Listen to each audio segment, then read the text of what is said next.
சீரியல்களின் full எபிசோடுகளை Sun டிவியில் ஒளிபரப்பான உடனே எக்ஸ்க்ளூசிவாக சன் நெக்ஸ்டில் மட்டும் ஃப்ரீயா பாருங்கள்.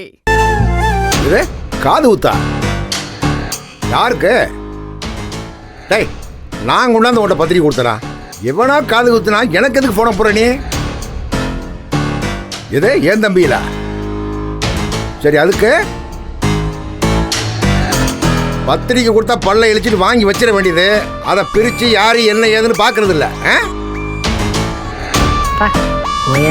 ஏதாவது ஒன்று பண்ணிக்கே இருக்கும். டேய், பத்திரிக்கை படி, பிரிச்சு படி. படிக்க தெரியுமில்லடா, படி. அதுல என் பேர் இருக்கா? இல்ல எங்க அப்பா ஆதிமுத்து பேர் இருக்கா? இல்ல எங்க அம்மா விசாலாட்சி பேர் இருக்கா? இல்ல யார் பேரும் இல்ல. அப்போ என் குடும்பத்துக்கு அந்த காது குத்துக்கு என்ன சம்பந்தம்? எனக்கு போன் போட்டு கேக்குற? சும்மா அந்த உள்குத்து குத்துற வேலையெல்லாம் இருக்கக்கூடாதாமா? என் குடும்பத்துல ஒரு விசேஷம்னா என் பேரை கொட்டை எழுத்துல போட்டு பத்திரிக்கை வருப்பா. தா என் மகன் தர்ஷனு கல்யாணம் வைப்பேன், அப்ப நான் பத்திரிக்கை வைப்பேன். அதுக்கு வா. அவனுக்கு பிள்ளை குட்டி பிறக்கிறப்ப என் பேரம்பேத்திக்கு காது குத்து வைப்பேன், அப்ப கம்பீரமா கொண்டாந்து பத்திரிக்கை கொடுப்பேன். அதுக்கு வாப்பா. மற்றபடி இந்த என்னை அண்டி பிழைக்கிற அன்னக்காவடி கொடுக்குற பத்திரிக்கைக்கெல்லாம் எனக்கு எதுக்கு போன போடுற? அதுக்கு எனக்கு சம்மந்தம் இல்ல. ஹலோ, யாரையா நீ? ஓ நீயா? உனக்கெல்லாம் எதுக்கே மரியாதை? பத்திரிக்கை கொடுக்கும் போதே பட்டும் படாம சொன்னேன்ல, அப்புறம் என்ன மண்டை வெடிக்குதா குத்துதா? போன் பண்ணி புரணி பேசிக்கிட்டு இருக்க? யோ, தைரியம் இருந்தா மூஞ்சிக்கு நேரம் பேச வேண்டியதானயா? யோ, இப்ப சொல்ற கேட்டுக்க. இந்த காது குத்துக்கும் மதிப்பிற்குரிய திரு குணசேகரன் அவருக்கும் எந்த சம்பந்தமும் கிடையாது. வா, நீ வரதா இருந்தா வா. இல்ல நீ வரவே தேவையில்ல. வெய்யா போன.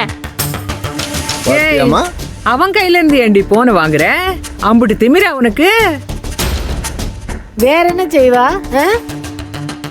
வெளியில இருந்து ஒரு வேலையத்தவன் போனை போட்டு கேக்குறான்னா, அப்படியா?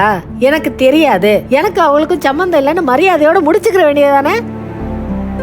அதையே விட்டு எங்க அப்பன் பேர் இருக்கா, என் பாட்டன் பேர் இருக்கா, என் முப்பாட்டன் பேர் இருக்கா லிஸ்ட் எடுத்துக்கு இருக்காரு. இதெல்லாம் ஒரு பேச்சா?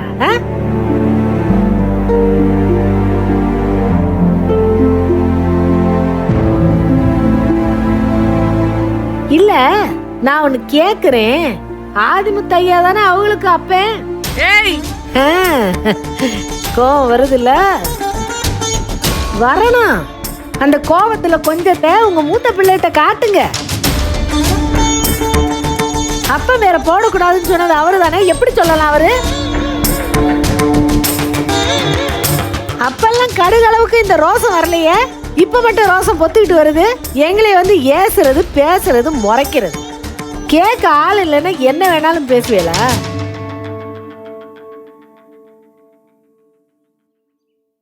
மாமா, நீங்க இந்த புசுவானத்தை விடுங்க. உனக்கு செருப்படி இருக்குடா. பின்னாடி பாருங்க, ஆட்டம்மாமே வந்து நிக்குது.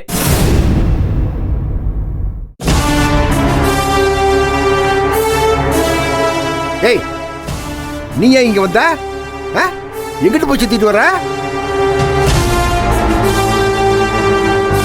ஏய், உன்னைத்தானே கேக்குறேன், எங்க போய் சுத்திட்டு வர? அவ உலகத்தை பார்த்து புரிஞ்சிட்டு வந்திருக்கா. பெத்த அப்பா அவளுக்கு செஞ்ச துரோகத்தை தாண்டி தன்னம்பிக்கையோட திரும்பி வந்திருக்கா. எதுக்கு இவ திரும்ப வந்தான்னு யோசிக்கிறீங்களா?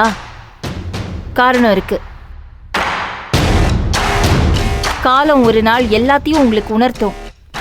பதில் சொல்ல முடியாத கேள்விகள் எல்லாம் உங்களை நோக்கி வரும். ஆமாமா, காலம் பெரிய கோர்ட்டு. ஆமாங்க, கோர்ட்டு தான். அந்த கோர்ட்டோட நீதிபதி கொடுக்கிற தண்டனை ரொம்ப ரொம்ப கடுமையா இருக்குங்க. சரிங்க வைக்கலம்மா, அந்த மார்க்கமான வக்கீலோட சேர்ந்து நீங்கள் ஒரு மார்க்கமாக தான் பேசுறீங்க. சரி, நான் பார்த்துக்கிறேன். ஆனா இப்போ ஒன்று சொல்ற தெளிவா கேட்டுக்குங்க. இந்த பொண்ணு இங்க இருக்கிறதுனால நான் எதையும் செய்வேன்னு எதிர்பார்க்க கூடாது. நான் இவளுக்காக ஒரு துரும்ப கூட தூக்கி போட மாட்டேன்.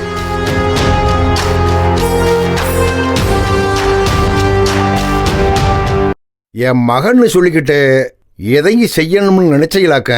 சத்தியமா செய்ய மாட்டேன். இனி நான் குணசேகரன் பொண்ணே இல்ல. என் பேரு தர்ஷினி ஈஸ்வரி.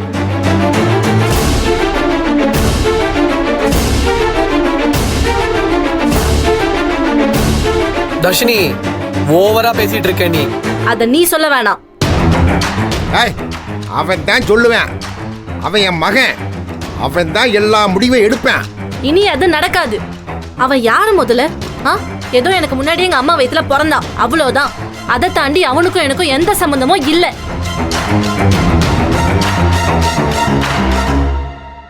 ஹே லுக் தர்ஷன், எனக்கு 18 வயசு ஓவர் கம்ப்ளீட் ஆயிருச்சு. நான் இப்போ மேஜர். எனக்கான முடிவை நானே எடுக்கலாம். அதுல தலையிட உங்க யாருக்கும் உரிமை கிடையாது. இனிமே நீங்க பார்க்க போற தர்ஷினி வேற.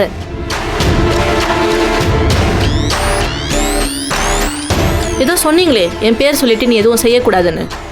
இப்போ நான் சொல்றேன். நான் சாதிச்ச பிறகு உங்ககிட்ட வந்து யாராச்சும் அது உங்க பொண்ணுதானான்னு கேட்டா பெத்தது மட்டும்தான் நான், மற்றபடி அவ வெற்றிக்கும் எனக்கும் எந்த சம்மந்தமும் இல்லைன்னு சொல்லுங்க. சாதிக்க போறிய? முதல்ல அடுத்த வேளை சோத்துக்கு துப்பு இருக்கான்னு பாரு. நான் சொல்றத கேட்டுக்க. ஆளுக்கு ஒரு கார் எடுத்துட்டு சுத்துனாங்கல்ல, இப்ப கால்நடையா தெரியுறாங்க தெரு தெருவா. எல்லாரும் ஒன்னா தானே வந்திய? எப்படி வந்திய? எதுல வந்திய? ஆட்டோவா? எத்தனை ஆட்டோ? அது கொடுக்கறது காசு இருந்துச்சா? ஏப்பா ஞானா, காசு இருக்கா?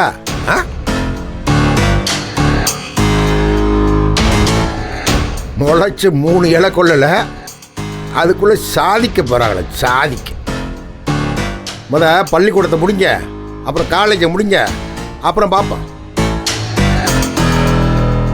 இஞ்சிலே பேச்ச பாரு. அக்னி குஞ்சொன்று கண்டேன், அதை அங்கொரு காட்டில் ஒரு பொந்திடை வைத்தேன். வெந்து தணிந்தது காடு, தளல் வீரத்தில் குஞ்சென்றும் மூப்பென்றும் உண்டோ. தத்தரியிட தத்தரியிட தித்தோம், தத்தரியிட தத்தரியிட தித்தோம்.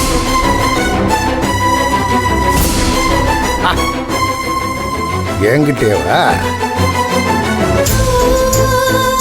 என்கிட்டே பாருங்க. ஓ, எரிக்கிறீங்களா? வெந்து தணிந்தது காடா?